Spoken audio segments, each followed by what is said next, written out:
ఇందాక ఏం జరిగిందో తెలుసా? ఏం చెప్పకుండానే ఏం జరిగిందో తెలుసా అని అడుగుతున్నాను అని అనుకోకండి. ఇప్పుడే ఒక ఆఫీస్ మీటింగ్ అయితే అయిపోయింది. జస్ట్ ఇప్పుడు ఎట్లున్నానో అట్లనే ఉన్నా మీటింగ్‌లో గూడా. అయితే తను ఇండియన్ కాదనమాట. నాతో కాల్ తీసుకున్న ఆవిడ. యూజువల్లీ వీక్లీ వన్స్ ఉంటదనమాట తనతో కాల్ నాకు. కొంచెం పోస్ట్‌పోన్ చేశాను లాస్ట్ 2, 3 వీక్స్ నుంచి. సో, ఈ వీక్ ఉండింది. ఏషియన్ కూడా కాదు, ఇండియన్ పక్కన పెట్టేసేయండి, ఏషియన్ కూడా కాదు. సో చూసిన వెంటనే తను ఏంటి వాళ్ళ కొత్తగా అనిపిస్తున్నావు నువ్వు నాకు అంది. ఏమైంది అని చెప్పి అడిగాను. మామూలుగా అయితే నేను కుంకుమ విభూతి ఏదో ఒకటి పెట్టుకుంటాను యూజువల్గా. తన కాల్స్ ఎప్పుడు నైట్లోనే ఉంటాయి కాబట్టి చూసుండకపోవచ్చు, తను అంత గమనించిండదు.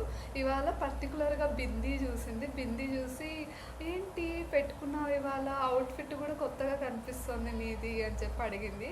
ఇది ఇండియన్ అవుట్ఫిట్ అంటే ఇంకా ట్రెడిషనల్ అవుట్ఫిట్స్ కూడా ఉన్నాయి ఇండియాలో మాకు అని చెప్పి కొంచెం టాపిక్ అయితే వచ్చింది. ఎందుకు వేసుకున్నావు, కంఫర్ట్గా ఉందా, ఏ ఫ్యాబ్రిక్ అన్నీ అడిగింది. ఎక్స్క్లూజివ్గా బొట్టు గురించి స్టార్ట్ చేసింది, బొట్టు గురించి స్టార్ట్ చేసింది. భలే ఉన్నాయి, బాగా పెట్టుకున్నావు నువ్వు అని చెప్పి చాలా హ్యాపీగా అనిపించింది అనమాట. Okay, she also interested in, అంటే చాలామంది ఇంట్రెస్టెడ్ ఉంటారు ఇండియన్ వేర్, ఎథనిక్స్ అన్నిట్లోనూ.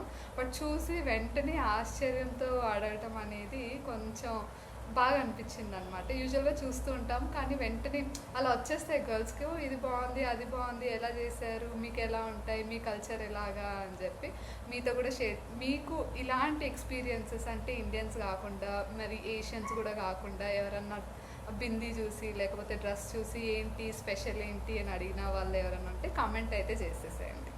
See you.